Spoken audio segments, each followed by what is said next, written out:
dejó la luz encendida del velador de su habitación. El portón que daba a la calle estaba abierto de par en par.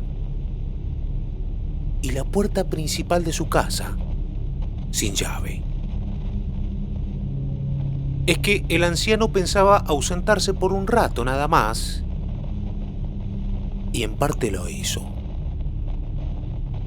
Esa noche, el viudo cumplió con esa vieja costumbre de visitar a su amigo y compadre en el bar que éste tenía en otra zona de Albardón. Lo misterioso fue que, tras salir del domicilio de ese conocido suyo, se perdieron todos sus rastros y el de su auto. 50 días pasaron hasta que dieron con el cadáver de Mario Andreatta. Fue la mañana del 30 de junio del 2001. Esa fría mañana de invierno se abría otro capítulo oscuro de la historia criminal de San Juan, con el descubrimiento del horrendo asesinato del jubilado italiano y aquella perversa trama de un vecino albardonero, que lo conocían como Miguel Ángel Miranda, que ejecutó un plan macabro para apoderarse del auto de ese abuelo de 77 años. Es posible que Mario Andreatta ni siquiera se saludara con Miranda, pero este último conocía al jubilado que desde la muerte de su esposa, 8 años atrás, vivía solo en su casa en calles Coronel Guerrero y Sarmiento, en la villa cabecera de Albardón. Y a decir verdad, el anciano no tenía preocupaciones económicas. Cobraba como jubilado y recibía la renta de 2 casas que alquilaba. Miranda, de 29 años, un día cualquiera comenzó a averiguar algunos detalles sobre la vida del anciano, la rutina que tenía y los lugares que frecuentaba. Fue ahí que surgió la idea de trazar un plan siniestro para asaltar a Andreatta. Y no quería su dinero, ni vaciar su casa. Su único propósito era robarle aquel Ford Escort Ghia en el que el abuelo solía moverse. Tampoco era un experimentado delincuente, pero se había obsesionado con ese coche y con Andreatta, al que consideró una presa fácil. Pensó que digitando todo de antemano, nadie lo descubriría. Estudió sus movimientos para saber dónde emboscarlo y la forma de atacarlo. En eso también preparó unos papeles para hacer figurar el auto como suyo, con vista de poder venderlo en el futuro. Parecía que tenía todo calculado. Seguramente se dijo, ahora o nunca. Y la noche del sábado 12 de mayo del año 2001, salió de su casa en Albardón sin decir a nadie a dónde se iba. Y tal cual lo planeó, llegó a ese viejo bar en calle Rawson, en Campo Afuera, y vio estacionado el Ford Escort rojo de Andreatta.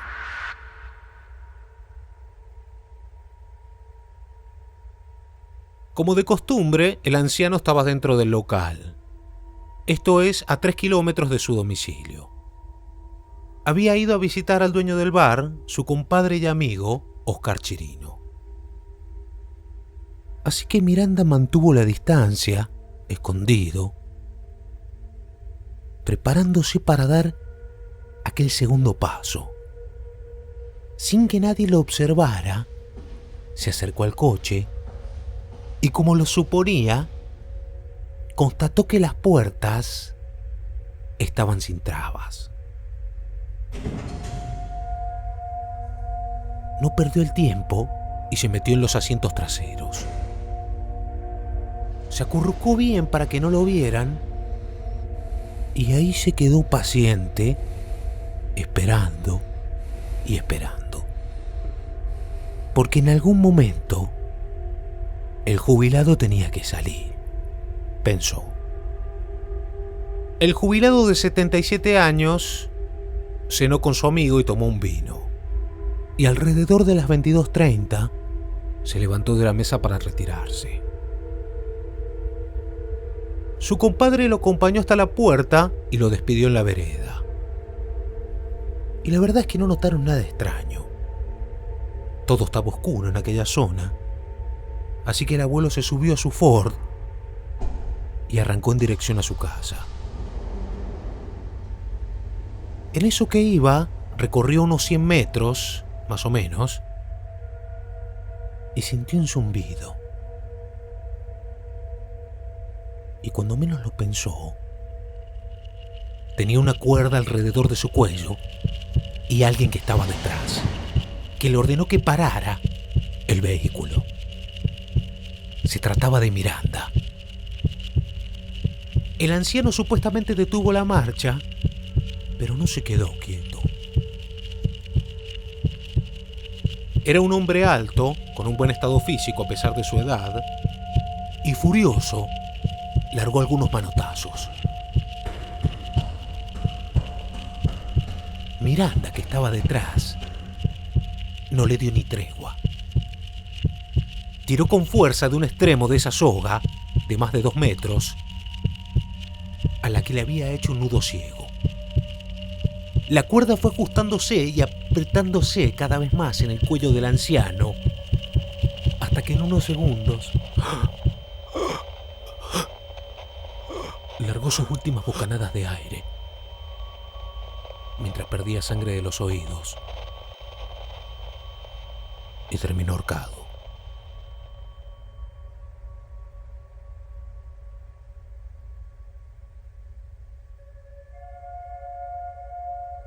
El asesino lo corrió al asiento del acompañante y tomó el volante. Más adelante bajó del vehículo y cargó el cuerpo de su víctima en el baúl. En esos instantes se dirigió al domicilio de su amante o expareja, que también estaba ahí en Albardón. Llegó nervioso, con el pullover manchado de sangre. Puede que se vio apremiado por esta situación y de inmediato buscó una cómplice. Apenas ésta preguntó qué le pasaba y por qué tenía sangre en su ropa, Miranda la miró a los ojos y le contó toda la verdad. Le confesó que había cometido una locura y que había matado a un hombre. Y como para probarle de que no estaba bromeando, la llevó hasta el auto, abrió el baúl y le mostró el cadáver, que todavía conservaba la soga en el cuello. Quería que lo ayudara. Por eso exigió a la mujer que buscara una pala. Como ella no tenía, se negó a buscar una en la casa de un pariente y el hombre le pidió dinero para el combustible y la obligó a subir al coche. Fueron a cargar nafta y después partieron hacia el Villicum, a 8 kilómetros al norte de Albardón. Ahí se metieron por una huella al costado oeste de un badén. Miranda sacó el cadáver del baúl y lo arrastró unos 50 metros adelante de ese lugar desolado. La mujer se resistió a colaborar. Así que él solo cavó el pozo con un trozo de hierro y enterró el cuerpo de su víctima. Antes le sustrajo las zapatillas y los 150 pesos que guardaba en el bolsillo. Era de madrugada cuando la pareja regresó a la villa cabecera de Albardón. La muchacha se quedó en su casa y Miranda dejó estacionado el coche en las cercanías y se fue caminando a su domicilio. Al día siguiente, regresó a buscar a la mujer a bordo del Ford y fueron al bosque, en Angaco, donde el asesino quemó la documentación original del auto y arrancó la patente delantera.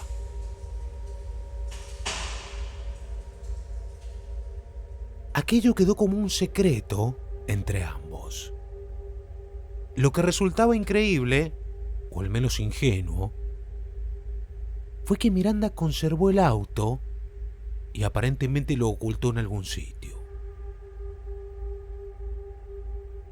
Dicen que de vez en cuando lo sacaba de noche para no exponerse demasiado. A los días, alguien avisó a la hija de Andrata que no lo veían al anciano. Los propios familiares entraron a la vivienda y se dieron cuenta que este no estaba, tampoco su auto. La lámpara de su mesa de luz permanecía encendida, el portón abierto y la puerta de la casa estaba sin llaves.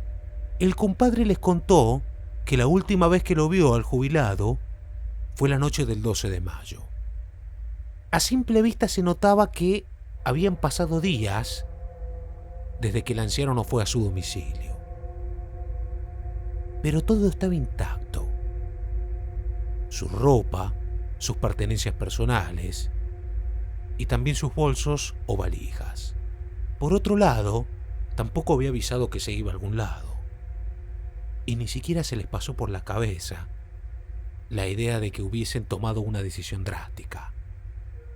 Todo coincidía en que el abuelo no sufría de depresión y que andaba de un buen ánimo como para tomar una decisión drástica.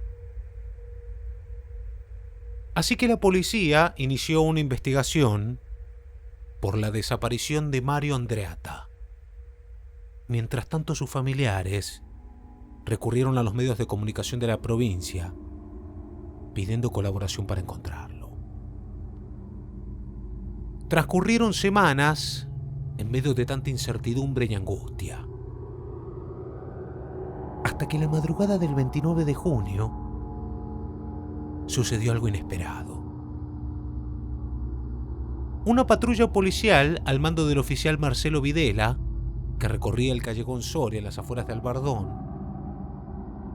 observó en la oscuridad a un sujeto que cargaba bolsas en un auto frente a una finca.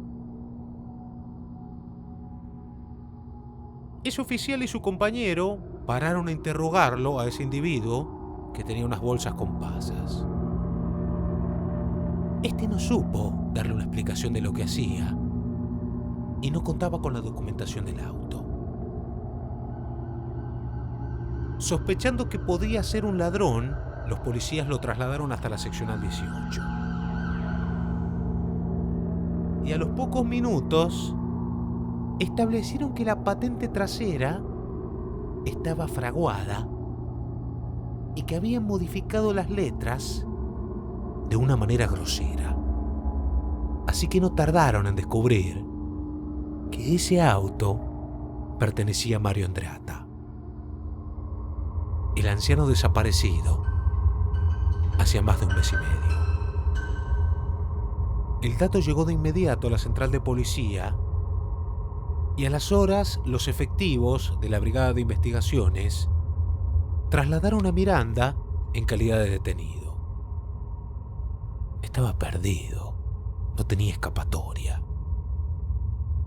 En principio intentó despegarse y aseguró que un vendedor de autos de apellido García, conocido suyo en Albardón, le había vendido el auto. Y ese hombre también cayó preso. Pero ni siquiera sabía nada y juró que todo lo que decía Miranda era una mentira.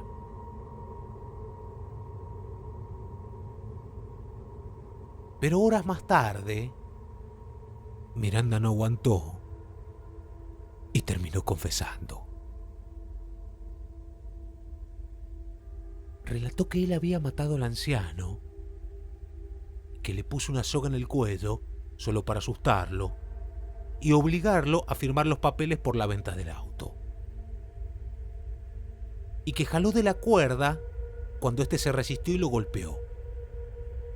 Pero que su intención no era asesinarlo. Dio otros detalles, incluso del lugar donde habían enterrado el cuerpo, y a esa altura su amante ya se encontraba presa.